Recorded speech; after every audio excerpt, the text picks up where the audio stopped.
and welcome back to our show Roots TV. On today's episode, we do have a wonderful and very colourful guest today. The guest Salman Parker. Salman, firstly, welcome to the show. Thank you very much. It's a pleasure. Pleasure's all mine. Salman Parker is known to be a well-known Muslim figure in the community, speaker, Arabic teacher.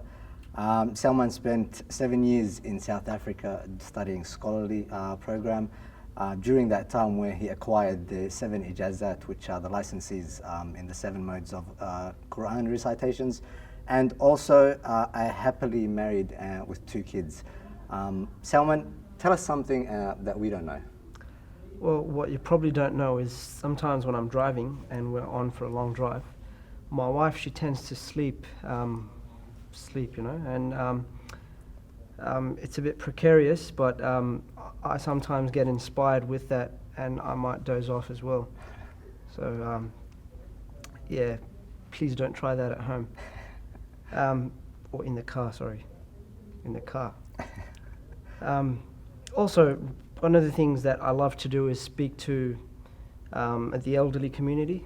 I like to speak to people who have a lot more experience, who've experienced a lot of different things in their lives, and they're able to pass on their wisdom and their experiences to other people, especially things which have a direct relationship with our lives. Like, for example, a lot of the things that they went through in their marriages, for instance, in their social life, in their work, in their places of employment, etc., etc. So these are some of the things which we could learn from, and we could get a head start in our lives as well.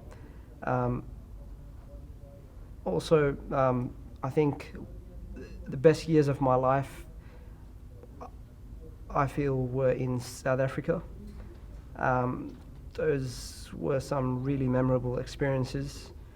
And I think the best, I feel at my best when I'm in the company of my parents, in the company of my brothers as well, my siblings. And also I feel really at ease and rewarded when I'm able to be proud of my Arabic students and other students as well. Wow. That's a lot. Salman, being a marriage celebrant and someone who does a lot of work with the youth, our youth today here in Australia face a lot of challenges, from identity crisis to social disencouragement and basically purposes in society. During your time, what do you think are those issues, and how do you think our youth can tackle those matters? Well, firstly, I personally, I grew up, I had an upbringing which is maybe typical of Muslims in Perth. I went to Australian Islamic College. I went to Al Hidayah Islamic School as well. So I've experienced all of that, and I still consider myself to be young. Still, I'm just 28. I think that a lot of the issues that youth face, they've got a lot of issues. I mean, there's a lot of things that we could be addressing, but I think in my list of experiences, there's only a few which I feel we need to be emphasizing and maybe concentrating on.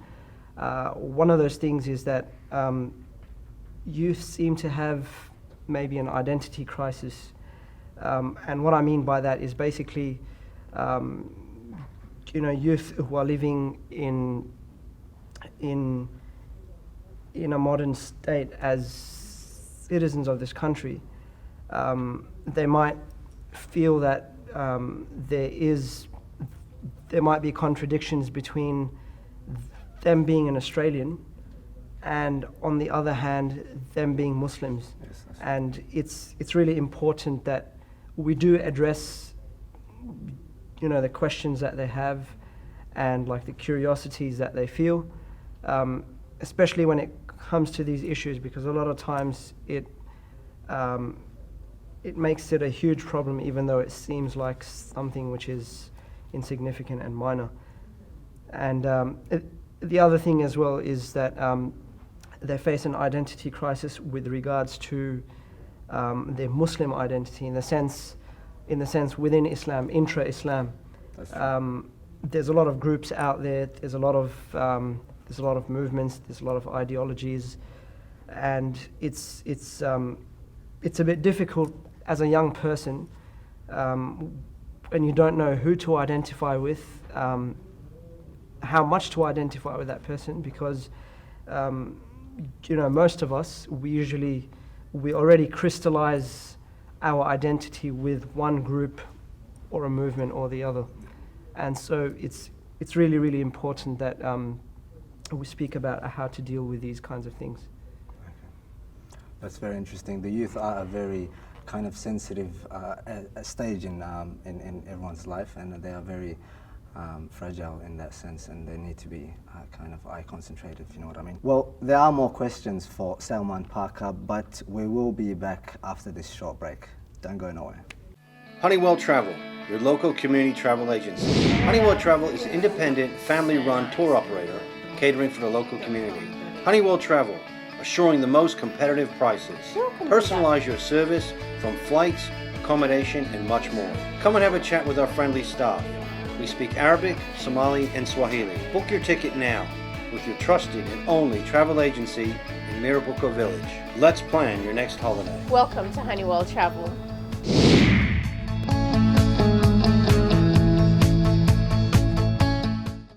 Assalamu alaikum and welcome back to the show. Continuing our questions for Salman Parker. Salman, you were talking about youth and how youth have an identity crisis with being a Muslim in today's society. Now, we can highlight a bit on multiculturalism as well. Multiculturalism is a great experience in our day-to-day virtues and conducts and activities. We only have to take a small stroll down the street to see different people from different backgrounds and denominations. As someone who experiences that every day, how does it affect you, and in what way does it affect your life?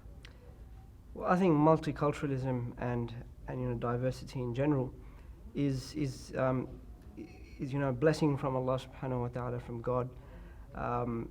In fact, one of the missions that our Prophet Muhammad sallallahu alaihi wasallam was sent with was the universality of his message and the values that he came with. As Allah subhanahu wa ta'ala, he clearly mentions in the Quran, وَمَا أَرْسَلْنَاكَ إِلَّا رَحْمَةً لِلْعَالَمِينَ, that we have not sent you except as a mercy for all of creation. And we also see that God, in His wisdom, has made us in different shapes, forms, in different colors, born in different settings and cultures. And Allah subhanahu wa ta'ala, He mentions this in the Quran as well, and He says, يَا أَيُّهَا النَّاسِ إِنَّا خَلَقْنَاكُمْ مِنْ ذَكَرٍ وَأُنْثَى وَجَعَلْنَاكُمْ شُعُوبًا وَقَبَائِلَ لِتَعَارَفُوا. That, O people, we have made you into the different genders, as well as the different tribes and groups. And the purpose of that is to know one another and to interact with one another.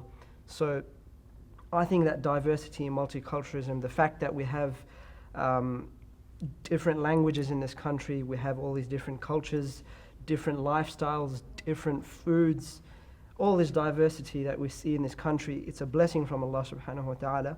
And I think it's important that we interact with and we be exposed as Muslims to the society around us, and to the different elements of the society as well. It gives an opportunity for Muslims like us to be able to understand people outside of our cultures, outside of our faith, and it also gives us an opportunity to be on at the very best level of our conduct when it comes to representing the etiquettes and the values and the ethics that Islam teaches us to basically embody. And we see that in many of our Muslim majority countries, that kind of opportunity, it does not exist, or that kind of awareness, that kind of cognizant, it is rare to find in the Muslim majority countries, and that's probably because they're not living in the same realities that we're living in, and so I think that we're blessed with that in this country. That is true, that is true. I do enjoy the very diverse backgrounds here in Australia, from its traditions to their traditional plates. Salman, finally, can you give advice to those struggling with these kind of issues? As being 28 yourself, also born in Tasmania, being an Australian yourself, can you give advice on to how you kind of manage these issues for those who are having a hard time trying to manage them? Well, I think that every single person has their own experience, and you know, naturally, as a human being, I myself, I went through phases. I went through my own set of experiences, which shape who I am. And at the end of the day, every single individual will be shaped by his or her experiences. But I think at the end of the day, it's extremely important. What I would advise people is that you keep learning, and you keep seeking knowledge about various different things, and especially about what God has expected you to do as a Muslim.